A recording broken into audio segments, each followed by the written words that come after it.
Ladies and gentlemen, you've got a great treat ahead of you over the next half hour. Herald, my great friend, is a spectacular speaker, and he's tackling a subject which is actually quite controversial.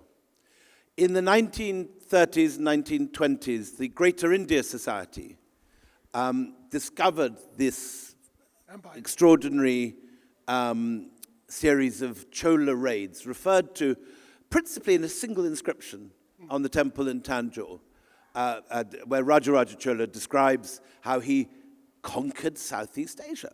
And out of this, an image of a very different image to the image that, India was then a colony ruled by the British.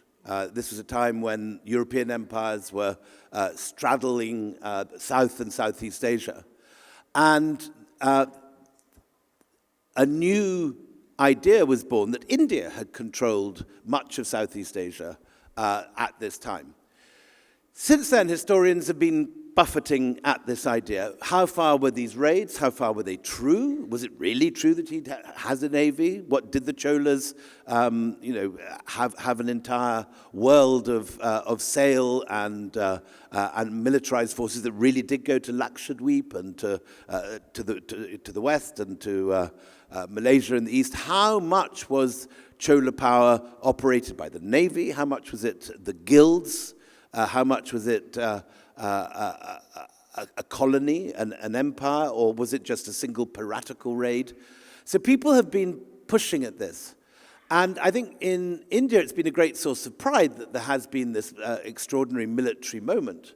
But often nationalism, as so often, gets in the way of cool, calm historical analysis.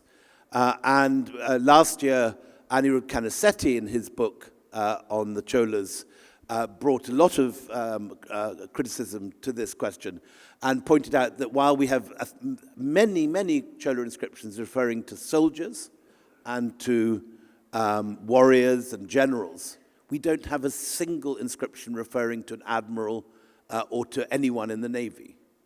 So there is a whole now question mark hanging over this, and Herald is our man to unpick this mystery.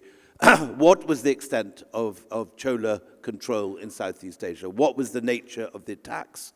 And in particular, Herald is an expert in the people at the far end who received the violence of the Cholas.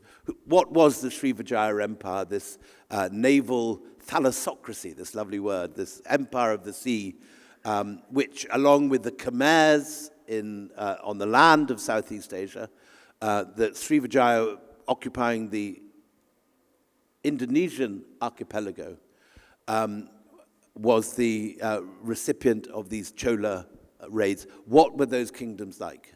Herald has lived in this area. He's married into this area. He has a very wonderful Javanese wife.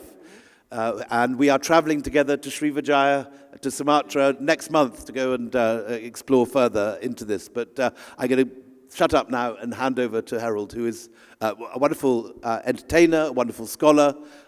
Also, it should be said, a master of wine. And he used lockdown in the best way I've ever heard, not baking sourdough bread, but drinking vast quantities of many different wines, and now can tell a bottle from any other as well as anyone in the world. So I congratulate anyone that spends lockdown drinking wine gets my vote. Anyway, over to you, Chair. Well, thank you very much for this beautiful introduction. I am a self-described Indonesiaphile, I'll dare to say that. I've been given the most creative gift by my brother-in-law about a month ago, who said, listen, you need to be buried in Indonesia, and he gave me a grave for my birthday. So I will spend a lot of my time in Indonesia. Was that a friendly gift? It was hopefully a friendly gift. So far, I assume it's a friendly gift.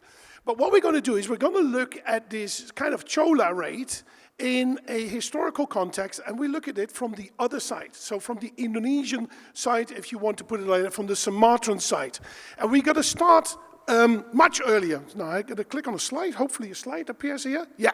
So I'm going to talk about three periods. A period before the Cholas rose up and came to Southeast Asia. What then actually happened, or what we think happened, and what happened after. Because you're right, there's only one inscription that tells us that this happened. And the guy, for all what he could have said, it could have been, I mean, there's a lot of global leaders these days who say all kinds of things that are untrue.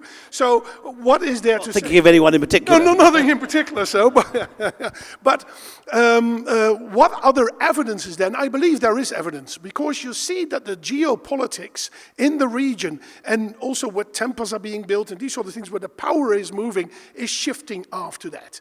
And I think that's a sort of a soft evidence, if you want to put it like that. But we're going to start much earlier, and we're going to start actually in the 7th century. So the first period I'm going to talk about is the rise of Srivijaya and the building of the Borobudur, which is a temple that we climbed up also exactly at dawn. I must say, very quickly, I'll show you a picture later, but one of the best things you can do in your life is to go to the Borobudur, climb up it at dawn at 5 in the morning. You sit there on this temple, and then the world slowly opens up to you. It's a phenomenal experience, and it's the biggest. It's a kind of hour and a half or 2 hour long show with yes. the light changing and the mist fading away. Yeah, and you see the trees and the temple and the trees, and slowly the mountains and the volcanoes come into view. It's like a reverse nirvana. It's extraordinary. It's like you do it the other way around. I'm clicking on a button here, so I hope that nothing happens on this slide here. So I hope that the gentleman over there can help. Here it is. So we're going to start in the year 670. And you're the first ones to see these maps. I'm busy finalizing a book on Srivijaya. I'm making the maps on my own. So hopefully these maps, the color coding and these sort of things all work. And there's a monk. And he wants to figure out what this Buddhism really is. There are monks, as you've described in your book, Xuanzang. He walks all the way to Nalanda, all the way to Bihar from China. But by the 670s, that was a rather dangerous enterprise. You didn't want to do that because you got killed by the Tibetans and the Uyghurs that were roaming these regions and the deserts. So you took a boat. So this guy, this monk, Yi Jing is his name, he goes to what is now Guangzhou, Canton, close to Hong Kong, and he sails down to Srivijaya. It was not named Srivijaya at the time, doesn't matter for us, but he goes to a city called Palembang. What is now called Palembang had a slightly different name in those days, called Boga Shiboga. And he stays there for some time, and he's amazed at the place. He says, my goodness, there's all kinds of monks here. And he realizes that if you want to learn Sanskrit, this is the place to be. And he also goes to another place a little bit further north called Jambi, Muara Jambi. We're going to visit that. I'll have a picture of this later on. And he's there as well. He says, oh my goodness. And he says, the sort of Buddhists here are a bit different. They're not the sort of monastic Buddhists that walk around and ask for food in the morning and do all kinds of stuff. But these people talk about bodhisattvas, and they have a slightly different sort of ideas, Mahayana Buddhism. And then he sails onwards. He goes to Kedah in Malaysia. You can see it on the map as well. It's close to Penang, and north of what is now Kuala Lumpur, and via the Nicobar Islands, called the Islands of the Naked People. And there's an actual description in his book. He comes there, and he says to the people, you want some clothes? You guys are walking around naked here. And so, well, what the hell do we need clothes for? Do you want coconuts? And they trade coconuts for iron. And then they go up to Nalanda. He stays here for a couple of years. He translates, or he copies books into Sanskrit. And then he sails back into Sanskrit. So he copies them first. That was the easiest thing to do. And then he goes back to Srivijaya, back to Jambi and Palembang, to translate them into Chinese. And that takes him an awful long time. We're talking about 10 years. His whole journey is about 20 years, over 20 years or so. And by the 690s, he's ready. He's done most of his translations, and he goes back to China, which just opened up to Buddhism. With the Empress Wu Zetian. Exactly. Who's one of my favorite characters of the Golden Road. But we get distracted by that. Yeah, favorite is probably an overstatement. She boiled her opponents in these sort of things. So the characters we love exactly, in history. That's right, yes. So anyway, so he comes and he brings these ideas from India into Sumatra. That was already an ongoing sort of process. There were monks there already. And he brings this Buddhism into China. And there's a sort of revival of Buddhism in China in those days. Now, this is in the 690s. But we got to find another character. I'm clicking a button. Maybe it takes 10 seconds. Yeah. So this is the place that we're going to visit, William. This is Muara Jambi. I asked an artist to draw it out because certain details I thought come out a little bit better. And it's basically temples. And what you see in the surrounding areas, this is an entrance. You can see a central temple in the distance there behind these big two trees. And then on the left and the right side are quarters where the students, where the monks lived and where they studied. And then they would have the sort of ceremonies in the center, and then they would go back there. And behind those quarters where they studied, there were smaller quarters where they lived. So this was a Mahavihara, a sort of Nalanda, which is still stuck there in the monastery. Now, by the time this monk is there, this Chinese monk, I Ching, there is a character which is called Victorious Snake, Jaya Naga, which is probably a very apt name, I suspect, to him. I envisage him as sort of a capo di capo mafia boss, because he brings together a sort of unruly bunch of pirates. There were pirates going through the Malacca Strait in those days, and so between Kedah and Sumatra there, and he brings them all together and becomes the upper ruler, a Datu, that is called, and even now in Malaysia, a sort of local ruler is called a Datuk. He imposes his will on them by having them drink an oath. So this is a stain, it's called the Sabo King King inscription, and you can see there are snakes on the top of that. There's an inscription that basically says something like, you hereby pledge loyalty to the king Jayanaga, the victorious king, and if you don't do this, well, you and all your grandchildren and the grandchildren of your grandchildren will all die a terrible death for the next 7 generations. And your guts will rot. Yeah, so yeah, beautiful kind of descriptions like that are being put in there as well. And they poured water over it. So you see a small sprout at the bottom there, and these people had to drink that oath. So that oath was in your blood.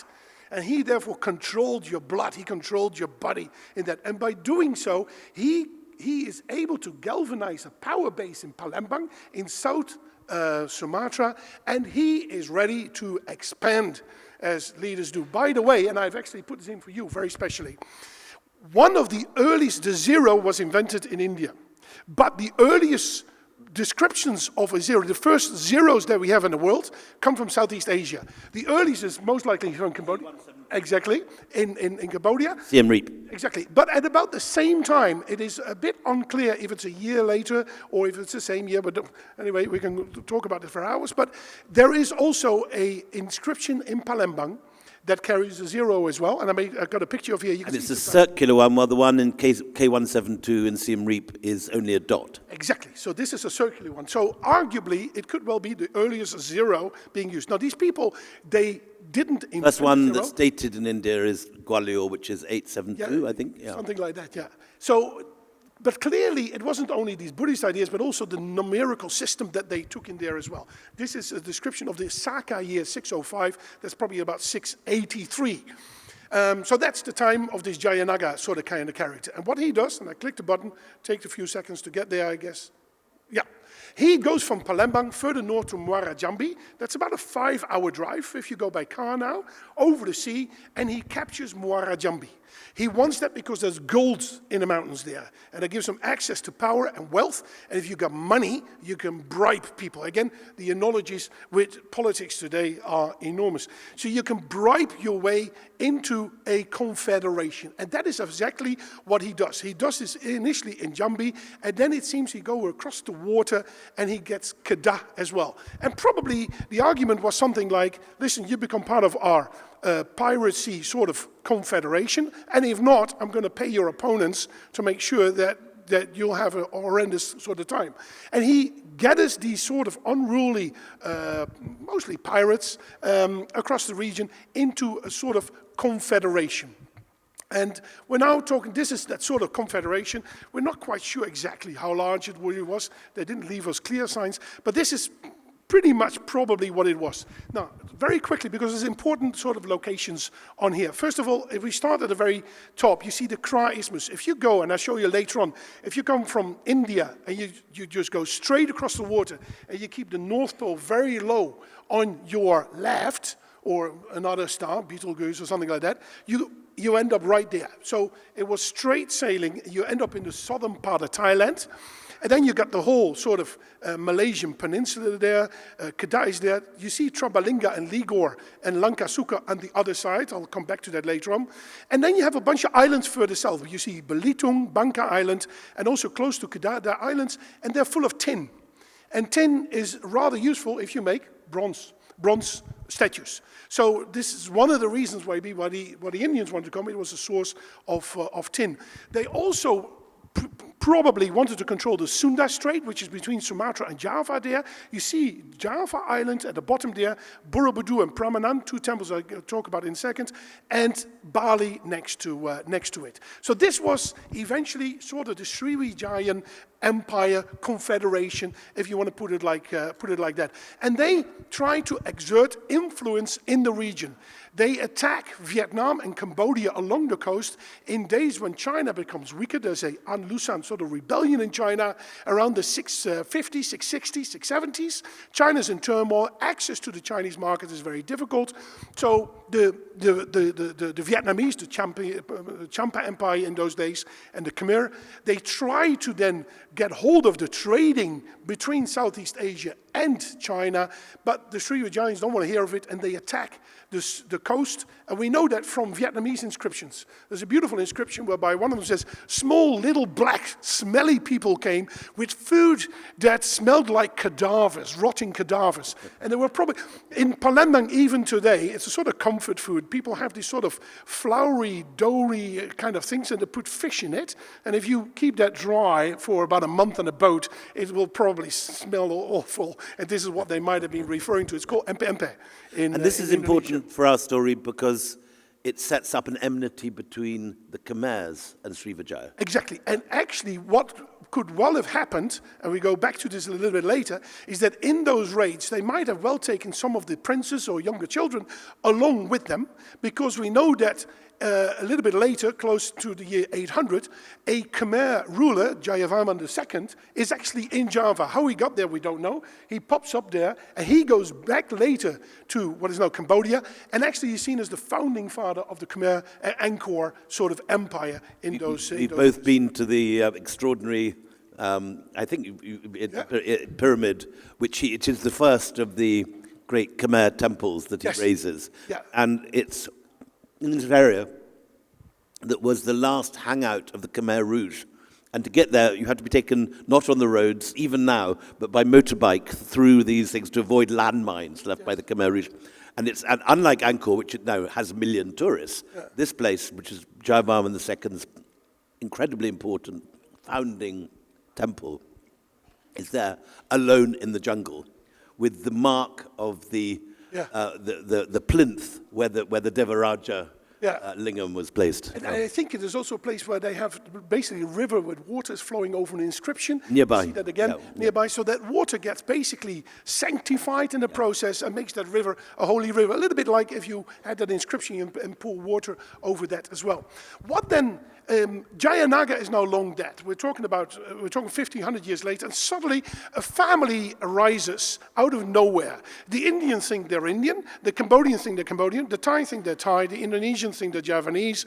Nobody really knows, and this is the Shailendra family, one of the biggest enigmas on the planet. With a huge bibliography of essays trying to work out with different theories of who they are. Who they are, what their names are, and stuff like that. I believe we have one particular statue of the last of the Shailendra. I'm going to show you that later on. It's a beautiful lady who's showing off her breasts. But anyway, I go too quickly, so I'm going to quickly go back onto this map. They also now expand into Java, and they're bringing Buddhism into Java. At the time, the Javanese were mostly Hindus. They've adopted Hindu ideas, and around Jakarta is where the center is. It's a beautiful valley there. It's incredibly fertile. That's where most of the population was. And Jakarta is actually the city of Ayodhya, the Ayodhya city. That's where the Hindus mostly lived. But then the Shailendras arrive in Java and go there as well. And around Jakarta, you get these extraordinary yupa posts with Vedic inscriptions of sacrifices. And so that influence of Hindu influence was very strong in Java at the time. But now these Buddhists arrived there as well. And it must have been a sort of uneasy relationship, because you got those Srivijayan Buddhists coming into Java. They were powerful. They didn't have an army, but they had access to naval power. They controlled the trade. And these Hindu kings were there like, well, what are we going to do with this?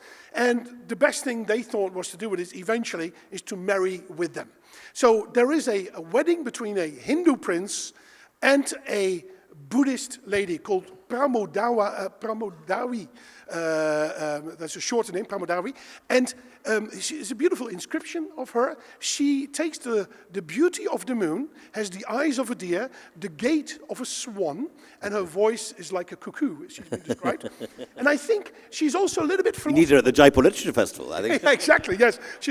And she then, when she dies, actually, there's a temple with an inscription, and there's a beautiful sort of inscription that says, you have to go and pray and be good, and it's good for your karma, because, and this is a sort of question mark in the end, she says, because aren't we all vain, and isn't that our down? Is that what brings us down? So she asked some really basic questions about life, it seems as well. Anyway, they marry together, but that marriage, that was probably a very good marriage, I must say. She died, as I said, and a beautiful question being left.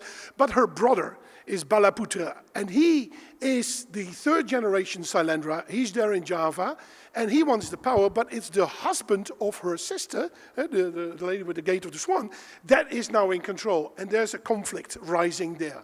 This is important. First of all, this is the Borobudur, at least a drawing of it. As I said, it's a phenomenal, beautiful temple, but it's also a sort of power mark, because this Borobudur is at the entrance to that valley where the Hindus lived. So it was a bit like, here we are, what are you going to do about this? And I take your piece of land, sort of thing. And again, there's other rulers that tend to do this these days as well. And there are beautiful sort of inscriptions on it. You can walk for hours. Well, we walked for hours around it so much that actually the guards had to chase us off eventually. With a very famous sort of, you can see a sailing ship here, so we have an idea of how that looked like. And there's one that I liked a lot. There's another depiction of a music tree, whereby they try to give you an idea of how the music would have called, and the artist put music instruments in a tree to give an idea of that music would have sound, and you see these people dancing. And this is another temple, because Pikatan, this Hindu guy, was married to this Buddhist lady. He says, well, you guys can make a big temple. Hey, we can do this as well. And they built a large Shiva temple, the house of Shiva. It's called Brahmanan, about 50 kilometers away from this, and we had breakfast here not too long ago. And on the walls is a depiction of the Ramayana, but it is a Ramayana version that is Indonesianized. It has the same sort of characters, but it is set in a tropical lush environment. And it's older than any Indian Exactly. Ramayana sequence. Yes, and the story is a bit different. For example, Obviously an Indian story, but the first time you get was it 142-part sequence? I forgot exactly. Something like that. The whole relief the whole story is being depicted there. And the other thing should be said is that at this point in India, temples, I think, and Naman can correct me if I'm wrong, are much smaller than this. So 842, this could be the largest Hindu temple. About 850 we think this was finalized. Naman, can you think of anything as big as this in India in 850? Yeah, no, this is... But that's later, isn't it? This is 850, and I think at the time this was the largest Hindu temple on the planet. And this is important because Kailasha is...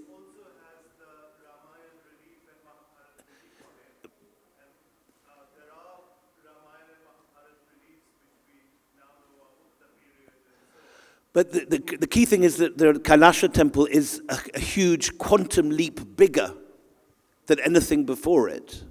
The nearest thing is the Pallava temples and the Chalukya temples. The Ellora is this, Kailasha is an absolutely massive leap. And what has caused them to make this massive increase in scale? You could argue that it's competition with these guys. Maybe. Potentially. There were very strong connections. Now we'll invite you on stage to come and argue with us in a second. Yeah. This you would think is a depiction of Durga. In Indonesia, this is Nyai Roro Kidul. It's a famous sort of story attached with her, whereby there's a prince who wants to marry her. She doesn't like her, says you've got to build 1,000 temples in one night. He thinks that's impossible. The guy seems to have incredible access to an army of spirits with impressive sort of civil engineering skills, because in about one night they are building 1,000 temples. One of her helpers finds that out, wakes her up and says, oh my God, they're building 1,000 temples in a night, you have to marry this guy. And she pounds the wood, and that wakes up the chicken, and the cocks, and they start to make noise, and the ghosts, the spirit army thinks, oh my God, dawn has arrived, they can't see the light, they disappear, so there's 999 temples. But right or wrong, that is up to you to believe that that's not right, but the interesting thing is, this is a Buddhist temple next to the Hindu temple. And you got the Borobudur 50 kilometers away. So this whole area around Yogyakarta is Buddhist and Hindu, it all blends. So this is important because this comes back later on. We go back to the guy, the Balaputra guy. Oh, I'm going too quickly. Wait. Yeah, now it works. The Balaputra guy, so his sister is married to this prince, and these big temples are being built.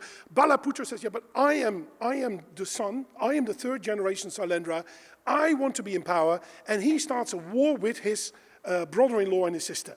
And he loses it. And the war is fought on a hill called Ratu Boku, and there's actually a Sri Lankan-styled vihara, a monastery. That's related to a specific Sri Lankan monastery in Anuradhapura. That's right, yes. So these Sri Lankans, they came over there as well. They had a sort of subsidiary. Franchise.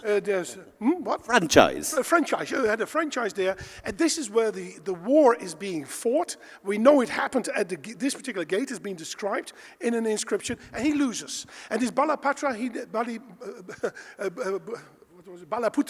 Balaputra has to go back to Srivijaya. And he needs to reinsert himself into the Srivijayan politics as a leader, but he's just lost the war. So what does he do? He tries to, I think he tries to show himself as a sort of protector of Buddhism. Because you had the Hindus in Java, you had the Hindus in the Khmer region rising up, and he builds an alliance with the Pala in India. And this is the Nalanda inscription, in which luckily, he then writes down, I'm going to build a temple, because that's the way in flattery. The copper plate in the National Museum, the copper plate, yeah. Giving a donation to Nalanda by Balaputra. And 3 weeks ago, the Indian government gave a copy of this copper plate to the Indonesian government. So this is literally, it's just been returned, you could say. At least a copy has been returned. But in it, he describes also who his family members are, probably to show off that he is a real Shailendra, which is great for us, because then we have a bunch of names that we can work with, at least. So he tries then to build this relationship with the Pala, to reinsert himself, and then suddenly... Just for those who don't know, Palas, explain the Palas in Bengal. Exactly, yeah. Bengal, yeah, exactly. And they were Buddhist as well, so there was a sort of a connection there. And then Srivijaya, for about the next 100 years, goes completely quiet. There's no inscription, nothing. We only know from Arab and Chinese writers that it was still around, because diplomats arrive in China, the Arabs write a particular legend down, and so they were around. But what happened there, we have no clue whatsoever. So we got to go now about 100 years forward, and that brings us close to this Chola invasion. So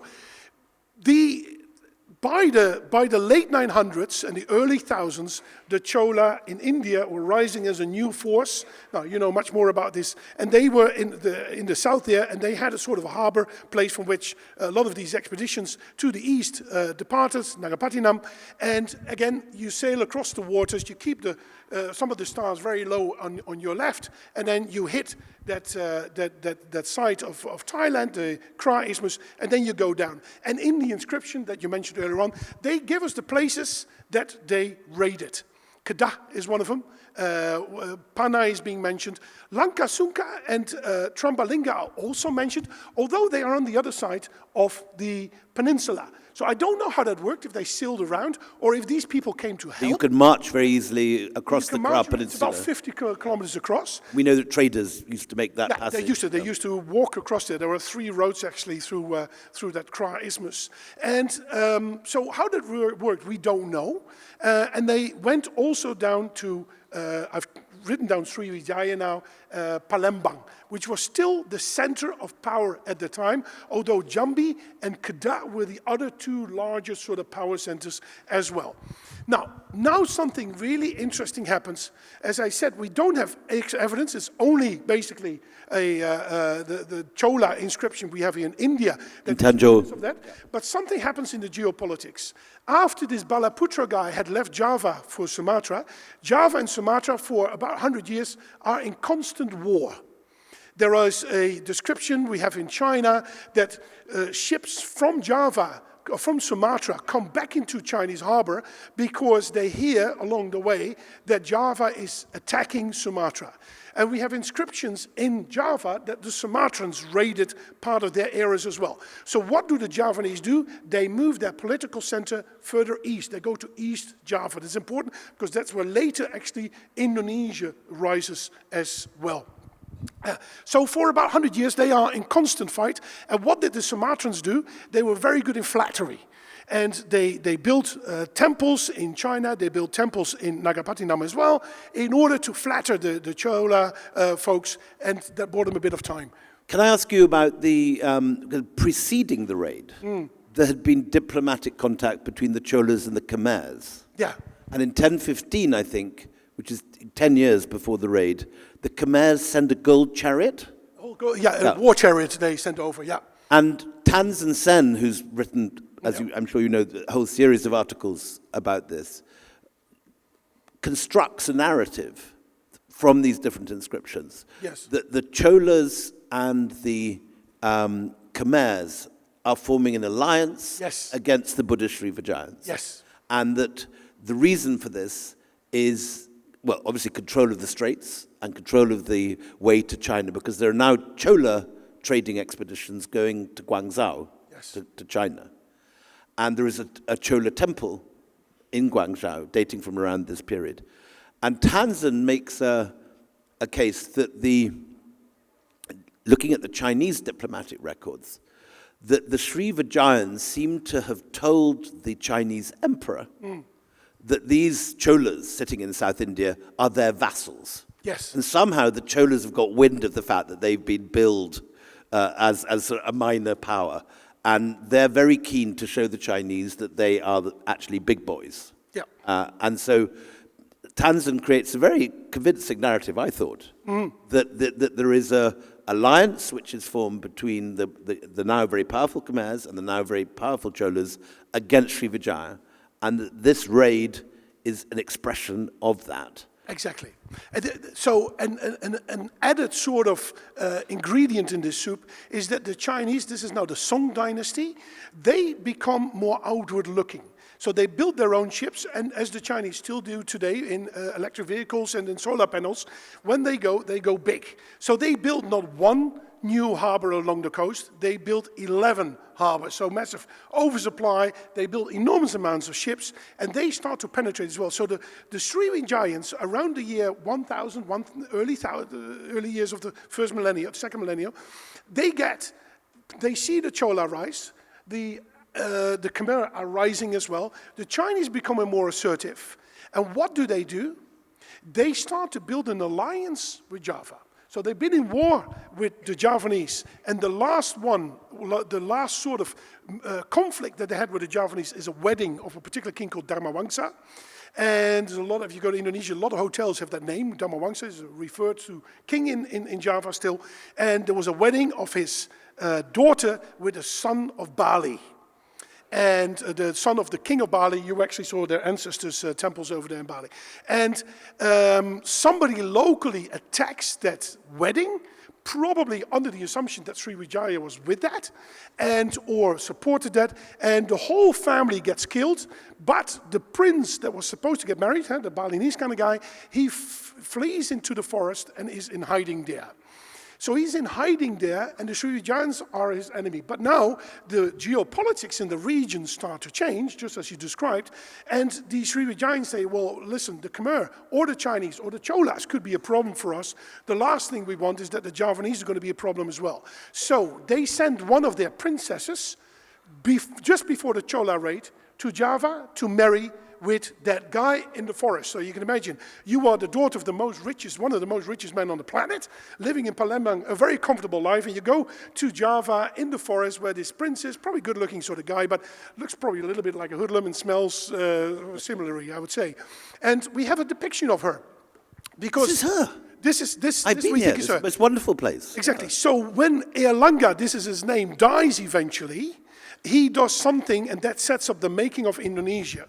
And I'll talk about this in a second. You can see between these two ladies that there is a couple of bricks, but it seems that there is a sort of area that they filled up with bricks in the middle. There was a statue of Vishnu there, and this is Erlanga. And these are his two wives. On his right is Sri, and on the other hand is Lakshmi.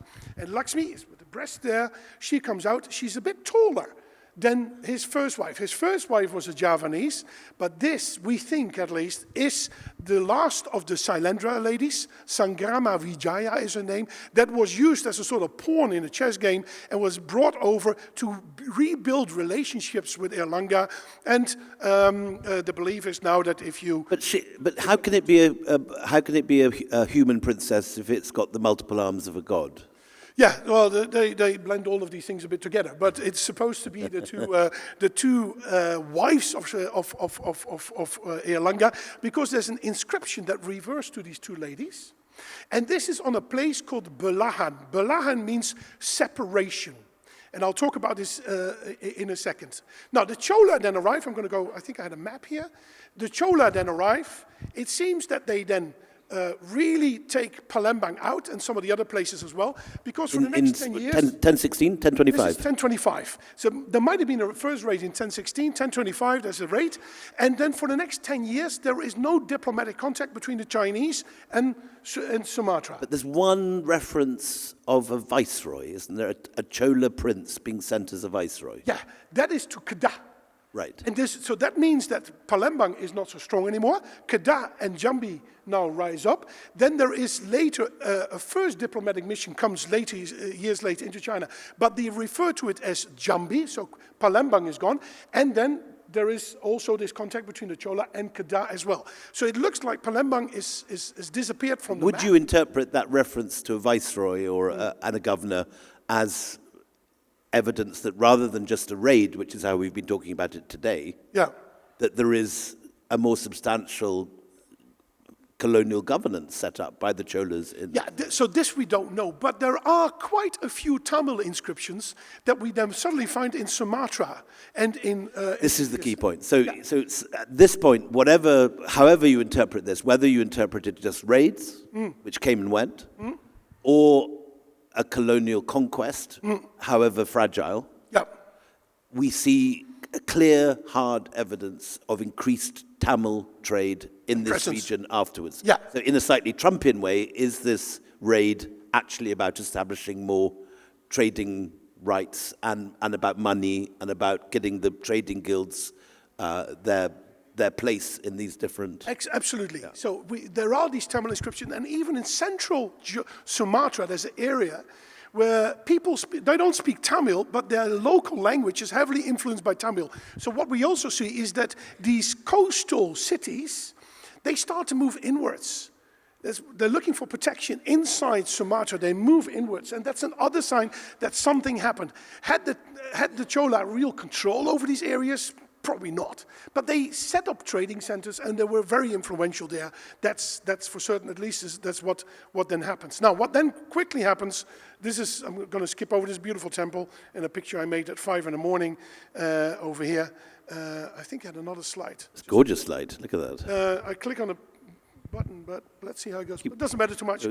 What we see is that East Java then, I'm going to do this in 10 seconds, East Java is then separated already for a couple of centuries from Sumatra. And this is interesting because there were Buddhists there were Javanese there, but sort of local beliefs, and there were Hindus there. And they were separated from, say, India and Sumatra in that period, until later that sort of marriage between that lady with the beautiful breast and Erlanga in the forest takes place. And what do? They blend these religions. They start to blend it. For them, Buddhism and Hinduism is, and even today in Indonesia, you can blend it. There's a lady I have on the WhatsApp. And in Sri Lanka. And yes, and I have a lady on the WhatsApp. She is the guard, we call it Juru Kunci in Indonesian, the guard of the key, as it's called, of a Hindu temple in East Java. There are Buddhists and Hindus who come there to pray. Hindus walk from Bali all the way to central Java to visit temples. They stop there as well, and they pray there. And she's a Muslim. And she organizes Muslim prayers there as well. For them, being a Muslim and dealing with Buddhists and Hindus at the same temple, all that blending together is very natural. If you ask them, don't you think it's strange you're a Muslim and you have a Hindu temple here and there's Buddhists coming up? they think it's a strange question. They just see it as their heritage or something like that. So over these hundreds of years, they start to blend it. And actually, and now we're coming to the very end, there is one guy that really takes this on. He calls himself a Shiva Buddha. He is really big into tantric sort of stuff. And he wants to unite the region again, because now we're talking about the 1200s. New power centers are emerging. One of them is actually Singapore. We don't even have time to go there, but it's a prince from Palembang that flees to what is now Singapore. He sees a lion. There are no lions there, so I don't know what he had. But anyway, he sees a lion there on the beach and calls his... Perhaps was a master of wine too. Yeah, master of wine too, yes, really. Also early in the morning, probably. And Pura, the city of Singas, of lions, Singapore, is being established. And Kublai Khan comes in, and this guy, Kertanegara, the Shiva Buddha guy, he then says, I got to bring this land together. And he starts to reconquer Sumatra. He does it with Kalimantan as well. And he forms Indonesia as we know it for the very first time. And he does that on the place where these two ladies I just showed you, Belahan, the separation of the lands, took place. Another different story I don't have time for now. But there was a sort of separation after Erlanga between the two ladies, the two wives he had in terms of the land. They fought together. He brings them together. He unifies that land. And out of that comes a new empire, and that is called Majapahit.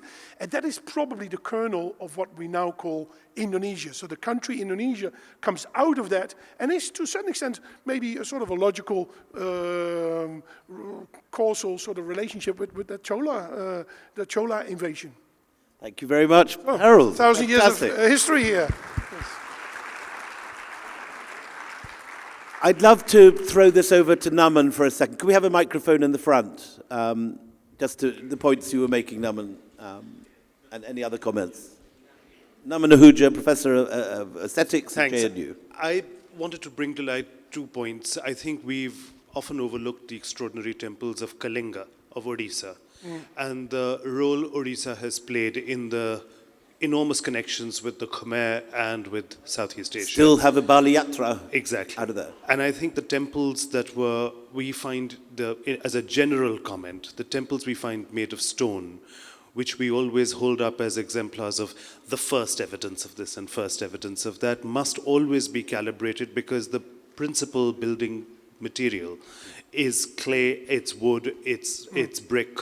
And I think grand temples, like for instance in the Gupta period, were already being made in UP, in places like Bhitargaon near Kanpur, which is an extraordinary temple with a Byzantine construction technique on the inside of that temple, which with a true arch already in the Gupta period and a dome and all the rest of it. And we quite overlook these things that happen in brick or wood, and the scale of those temples is oftentimes far larger than the ones that survive in stone. And we have human connections between Kalinga and Southeast Asia, various the temples Buddhist that monks. In Southeast Asia, they were made modeled on some of these temples that you're referring to. Yeah, I think that's quite interesting. But the question I had for you, and looking at such a long history, we're often under the scanner for not giving Southeast Asia adequate agency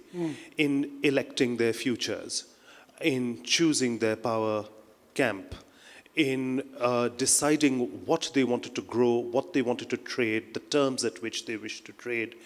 What was history like from their perspective, rather than the two superpowers of China and India and the Chola or the Pala, using them as pawns in their negotiations on either side? What about their own agency in deciding who they wanted to go with and why?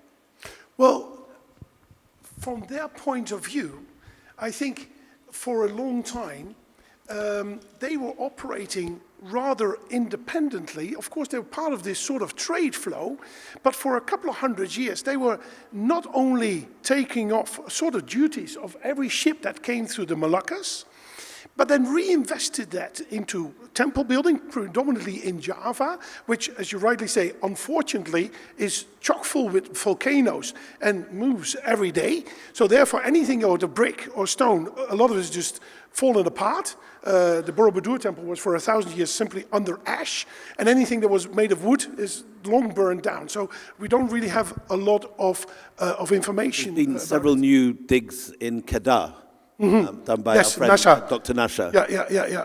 And they are brick platforms on which wooden temples were constructed. Yeah, exactly. And actually in Java you have also brick platforms, but a lot of it, of course, as the earth moves, it all disappears.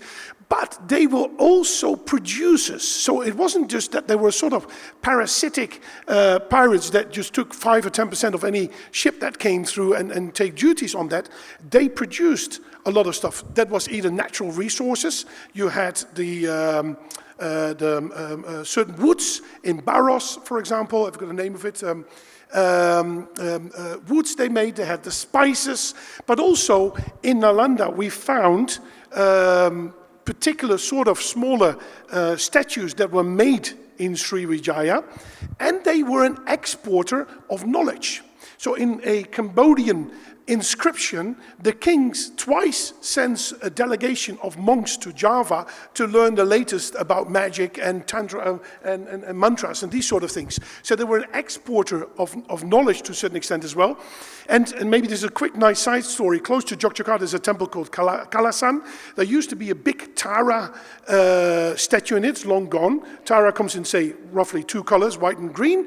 And there was a cult around that also was in Muara Jambi, and they brought that actually to Tibet and Nepal. There's a guy called Dharmakirti and Atisa that bring these ideas into Tibet.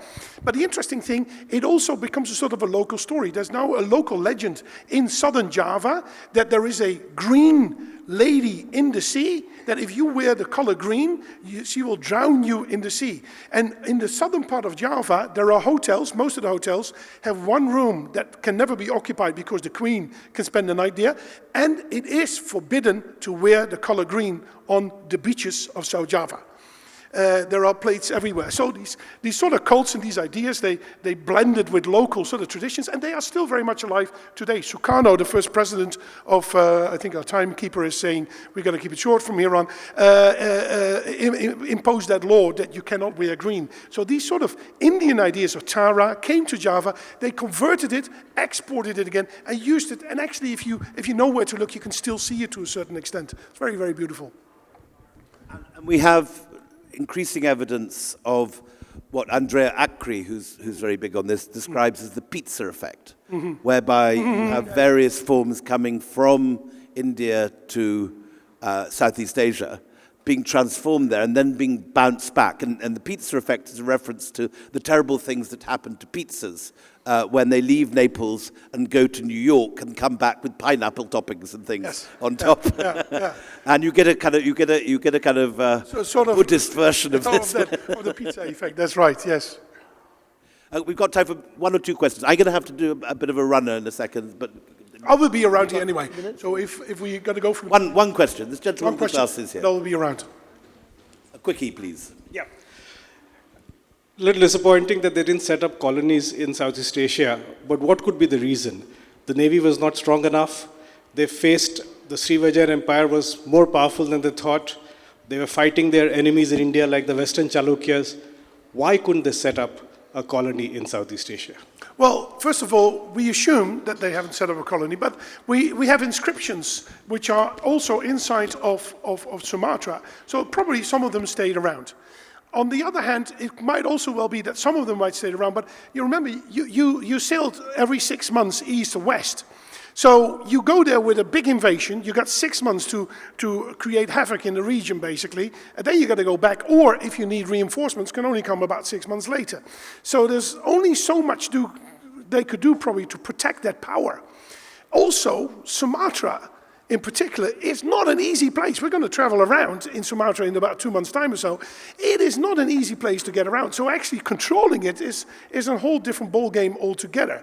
So my assumption is that sort of trading posts remained, and they remained strong, and they married with locals and interspersed there. There's another theory that we could be looking at the wrong end of the telescope, imagining this as a state thing at all. The guys who are really important in the inscriptions are not kings. They're the very, very powerful Tamil trading guilds. Yeah, the 500s.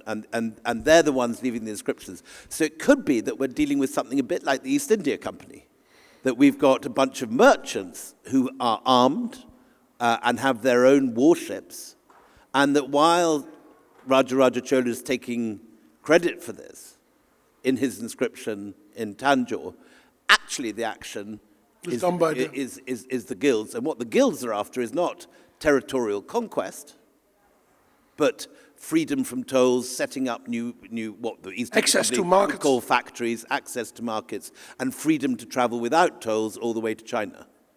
So I think, given that we do not have a single reference in the many, many, many Chola inscriptions from this period to a navy, an admiral, a sailor who was not a trader but was some sort of a naval commander, there is not one reference to this in the Chola. So maybe what we're talking about is a sort of Chola version of the East India Company, and what they're after is trading privilege, or perhaps closer analogy would be actually the Portuguese Empire, which was all about coastal command, forts on the littorals, being able to tax shipping. Maybe it's something like that. And so rather than thinking this as an Indian state power of the Cholas, it's merchants, and it's about money.